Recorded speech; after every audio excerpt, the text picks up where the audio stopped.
पूर्व प्रदेश अध्यक्ष सतपाल सत्ती और के विधायक हमारे बीच में उपस्थित है और मुख्य वक्ता के रूप में आज प्रदेश अध्यक्ष एवं शिमला से सांसद सुरेश कश्यप जी आपको संबोधित करेंगे। मैं आग्रह करता हूँ कश्यप जी संबोधन। सभी पत्रकार मित्रों का आज की इस प्रेस वार्ता में मैं अभिनंदन करता हूँ। आपको नववर्ष की बहुत बहुत शुभकामनाएं। नववर्ष में आज पहली बार ऊना के पत्रकार मित्रों के साथ रूबरू होने का मौका मिला। इस अवसर पर हमारी पार्टी के वरिष्ठ नेता, पूर्व में लंबे समय तक प्रदेश अध्यक्ष रहे और पूर्व में CPS रहे, अभी ऊना से विधायक आदरणीय सतपाल सत्ती जी, हमारे सह मीडिया प्रभारी करण जी, सोशल मीडिया से पुनीत जी, IT से अनिल डडवाल जी। जैसा कि हम जानते हैं प्रदेश में कांग्रेस की सरकार बनी है और वर्तमान सरकार मात्र अभी 20 दिन का समय हुआ है, लेकिन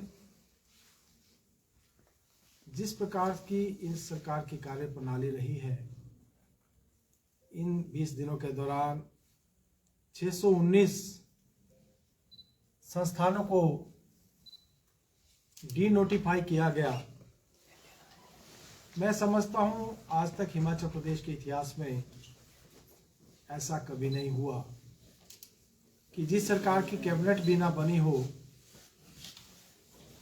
और कैबिनेट के द्वारा नोटिफाई किए गए। क्योंकि आप जानते हैं जब कोई संस्थान खुलता है उसके लिए वित्त विभाग की मंजूरी मिलती है, उसके बाद कैबिनेट में आता है, कैबिनेट में आने के बाद कैबिनेट के अप्रूवल के बाद उसकी नोटिफिकेशन होती है। लेकिन इस सरकार ने जो अभी तक अपनी कैबिनेट नहीं बना सकी, मात्र मुख्यमंत्री और उप मुख्यमंत्री,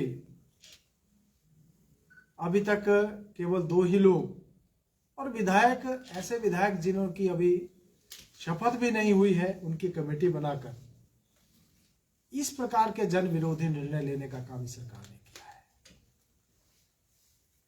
ये सारे निर्णय उस समय लिए गए थे जब भारतीय जनता पार्टी का सरकार का उस समय पूर्ण बहुमत था। 9 महीने पहले सारे संस्थान खोले गए थे, जिसके लिए बाकायदा बजट की भी का प्रावधान भी किया गया था। वहां विभिन्न जो संस्थान खुले थे उनके लिए पोस्टें क्रिएट की गई थी। अर्थात सारी औपचारिकताएं पूर्ण करने के बाद इन संस्थानों को खोला गया। इन्होंने कहा कि हम रिव्यू कर रहे हैं। जब कोई संस्थान बंद ही हो गया तो उसको क्या रिव्यू करेंगे? रिव्यू करना था तो पहले रिव्यू करते और जहां लगता कि ये संस्थान फिजिबल नहीं है, उन संस्थानों को वहां की परिस्थितियों के अनुसार जो इनको निर्णय लेना होता था उसको लेना चाहिए था। लेकिन उन्होंने सीधा सीधे निर्णय लिया कि पहले डी-नोटिफाई करो और उसके बाद रिव्यू करने का तो कोई औचित्य ही नहीं बनता। मैं देख रहा था जो 619 संस्थान और कार्यालय इन्होंने बंद किए हैं, उसमें सबसे ज्यादा जो है स्वास्थ्य संस्थान हैं, उसमें PSCs हैं, CSCs हैं, हॉस्पिटल्स हैं या फिर सब हेल्थ सेंटर्स हैं। 291 ऐसे संस्थान हैं। और ऐसे समय में जब कोरोना अभी गया नहीं है, चीन में हालात क्या है, अन्य देशों में भी क्या परिस्थितियां हैं, ऐसे समय में हेल्थ इंस्टीट्यूशंस को बंद करना, मैं समझता हूं इससे बड़ा दुर्भाग्य और इससे बड़ा धोखा जनता के साथ कोई हो नहीं सकता। कोरोना कब हमारे देश में भी अपने पांव पसार ले, इस बात से इनकार नहीं किया जा सकता। ऐसे समय में विशेष रूप से स्वास्थ्य संस्थानों को बंद करना यह दुर्भाग्यपूर्ण है। इसके अलावा 32 बिजली बोर्ड के जो कार्यालय उनको बंद करने का काम किया गया। हमारे जो IPH के सर्कल, IPH के डिवीजन, उनको बंद करने का काम किया गया। और बीडीओ के कार्यालय हैं या अन्य दूसरे संस्थान हैं, इनको बंद करने का काम इस सरकार ने किया है। मेरा ऐसा मानना है कि करना तो इस सरकार को ये चाहिए था, पहले अपनी कैबिनेट बनाते, और जो इन्होंने 10 गारंटियां दी थी जिसमें इन्होंने कहा था कि हम अपनी पहली कैबिनेट में ही ओपीएस लागू कर देंगे, उसको पूरा करना चाहिए था। जो इन्होंने महिलाओं के साथ वायदा किया था कि 1500 रुपया जो हम महिलाओं के खाते में डालेंगे, आज महिला इंतजार कर रही है कि कब उनके खातों में 1500 रुपया आएगा। साथ ही जो इन्होंने वादा किया था कि हम 300 यूनिट फ्री बिजली देंगे, उस वादे को उनको पूरा करना चाहिए था। आज 1 लाख युवाओं को उन्होंने वादा किया था कि हम 1 लाख युवाओं को पहली कैबिनेट में ही रोजगार देने की बात इन्होंने कही थी, लेकिन आज प्रदेश की जनता अपने आप को ठगा महसूस कर रही है। और शायद हिमाचल प्रदेश में, हिमाचल के इतिहास में पहली बार होगा जब किसी सरकार के 15 बनने के 15 दिन, मात्र 15 दिन के अंदर लोगों को सड़कों के ऊपर उतरना पड़ा। इससे बड़ा दुर्भाग्य इस प्रदेश का नहीं हो सकता। मैं समझता हूं कि जो वायदे इस सरकार ने प्रदेश की जनता के साथ किए हैं, उन वायदों को इस सरकार को तुरंत पूरा करना चाहिए। जिस प्रकार से हम देख रहे हैं, कर्मचारी चयन आयोग इन्होंने बंद कर दिया। आज 2500 के करीब ऐसे हमारे प्रतियोगी हैं जिन्होंने परीक्षाएं दी हैं, जिनका डॉक्यूमेंट्स का वेरिफिकेशन होना था, उनको बहुतों को नियुक्तियां मिलनी थी। इसको भंग करने के कारण आज उनकी नियुक्तियां लटक गई हैं। और मैं समझता हूं इससे भी हमारे जो युवा साथी है, जहां 1 लाख रोजगार देने की इन्होंने बात की थी, जिनका कि जिन बच्चों के रिटर्न एग्जामिनेशन हो गया था, डॉक्यूमेंटेशन होना था, या जिनकी भर्तियां फाइनल स्टेजेस में थी, आज उनकी भर्तियां भी अटक गई हैं। जिसमें चाहे हम एचआरटीसी के कंडक्टर की बात करें, हम हेल्थ डिपार्टमेंट की बात करें, हम जो फायर डिपार्टमेंट की बात करें, या इलेक्ट्रिसिटी डिपार्टमेंट में जज की नियुक्ति की बात करें, ऐसी अनेक परीक्षाएं थी जो कि अपनी फाइनल स्टेजेस के ऊपर थी। लेकिन इन्होंने जो हमीरपुर में हमारा कर्मचारी चयन बोर्ड था, उसको ही भंग करने का काम किया। साथ ही साथ हम ये भी देख रहे हैं कि जिस प्रकार से सीमेंट हमारे जो उद्योग था वो बंद हो गए। आज लगभग 30,000 से ज्यादा लोग जो कि डायरेक्टली और इनडायरेक्टली इसके कारण इफेक्ट हुए हैं। मेरा प्रदेश के मुख्यमंत्री जी से यह आग्रह है कि इन लोगों के बारे में भी मुख्यमंत्री जी को संज्ञान लेना चाहिए। जो संबंधित लोग हैं उनसे वार्ता करनी चाहिए, ताकि जिन लोगों का रोजगार छीना गया है, या जो ट्रांसपोर्टर्स जिनकी गाड़ियां, कई लोगों ने तो अभी अभी गाड़ियां ली थी नववर्ष के कारण, या कई लोगों ने अपना जो काम उसको देखकर नई गाड़ियां खरीदी थी, आज उनको किस्तें देनी, किस्तें भरनी मुश्किल हो रही हैं। तो मुख्यमंत्री जी को तुरंत इस बात का संज्ञान लेना चाहिए। और क्योंकि मैं आज ऊना जिला में हूं और जो हमारे उप मुख्यमंत्री हैं वो तो इसी जिला से संबंध रखते हैं, मेरा उनसे भी आग्रह रहेगा कि उनको भी गंभीरता के साथ जो वादे कांग्रेस पार्टी ने प्रदेश की जनता के साथ किए हैं उनके ऊपर विचार करना चाहिए।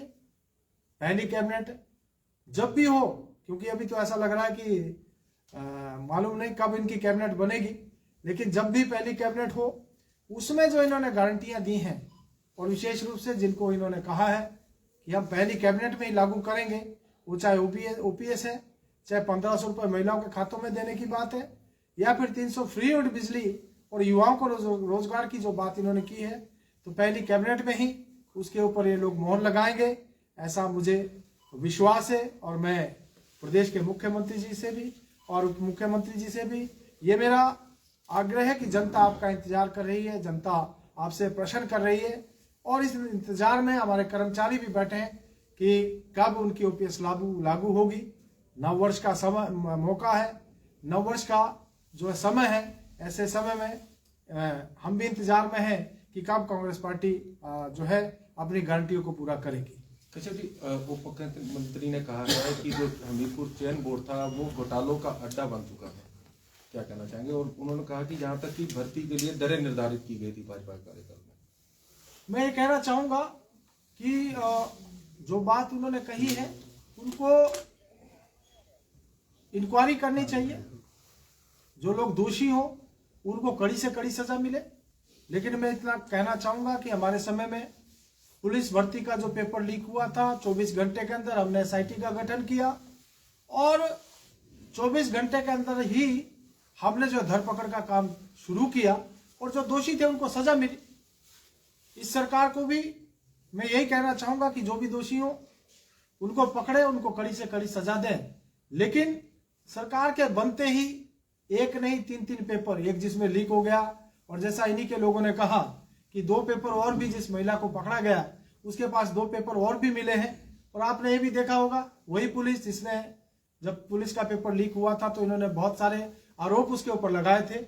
आज जब इनके समय में उसी पुलिस ने उस महिला को दबोचा, इस समय में इनके लोग श्रेय अपने आप को लेना चाहते हैं, पुलिस को श्रेय नहीं दे रहे, खुद कह रहे हैं कि जी हमने ऐसा किया, आपने वैसा किया।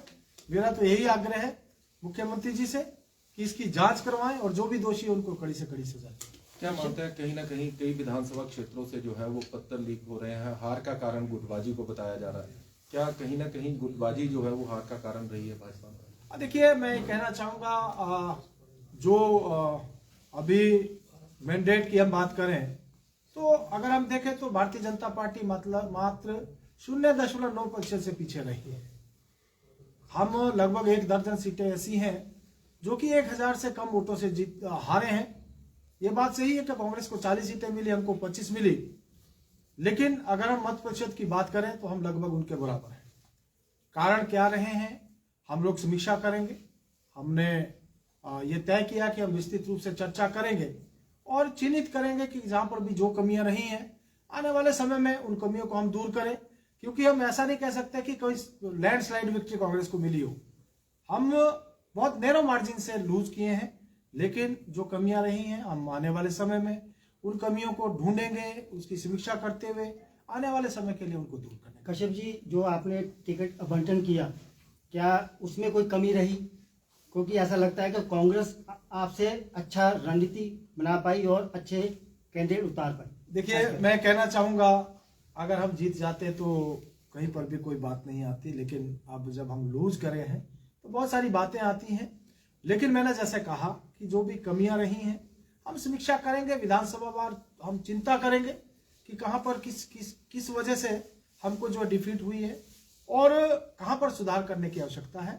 हम आने वाले समय उधार करेंगे, उसमें सुधार करेंगे और अगला लक्ष्य हमारे सामने है जब लोकसभा चुनाव जो कि बहुत जल्दी आ रहा है, हमारा प्रयास रहेगा कि हर विधानसभा क्षेत्रों में हम जो है मजबूती के साथ आगे बढ़ेंगे। जिन जो कमियां पीछे छूट गई हैं उन कमियों में सुधार करते हुए आगे बढ़ेंगे। कश्यप जी, विधानसभा चुनावों में 20 से अधिक बागी मैदान में थे। भाजपा एक अनुशासित संगठन माना जाता है। अब ये एक ऐसी प्रक्रिया चल पड़ी है कि जो लोकसभा में बागी खड़े होते हैं उन्हें विधानसभा में वापस ले लिया जाता है, जो विधानसभा में बागी होकर चुनाव लड़ते हैं उन्हें लोकसभा चुनाव आने पर संगठन में वापस ले लिया जाता है। तो इससे कहीं ना कहीं कमजोरी भी आई है और एक नई प्रक्रिया भी शुरू हो गई है कि चुनाव लड़ लो, कोई बात नहीं, बाद में वापस तो आ ही जाएंगे। तो अब लोकसभा चुनावों के लिए आप तैयारी करने की सोच रहे हैं, तो बागियों पर क्या रणनीति रहेगी? और देखिए, ये बात सही है कि हमको जो हमारे रेबल्स खड़े हो गए थे उसका भी नुकसान हुआ। करीब 9 सीटें ऐसी हैं जहां हम इस वजह से जीत हासिल करने में नाकामयाब रहे और कई स्थानों के ऊपर बहुत नैरो मार्जिन से हम हारे। लेकिन जैसा कि हमने पहले भी कहा है कि इस बार जिन लोगों को पार्टी ने निकाला है उनको वापसी हम नहीं लेंगे। हम लोकसभा चुनाव में इस बार जो कड़ा निर्णय हमारे केंद्रीय नेतृत्व ने लिया है, जिन भी लोगों को पार्टी से, जिन्होंने पार्टी के खिलाफ काम किया या पार्टी के विरुद्ध काम जिन्होंने चुनाव लड़ा, तो इस बार पार्टी कड़ा निर्णय लेते हुए आने वाले समय में हम जो है फिर से जो आपने कहा कि विधानसभा में हारते तो लोकसभा में लेते हैं, इस बार हम उन लोगों को पार्टी में वापस नहीं लेंगे।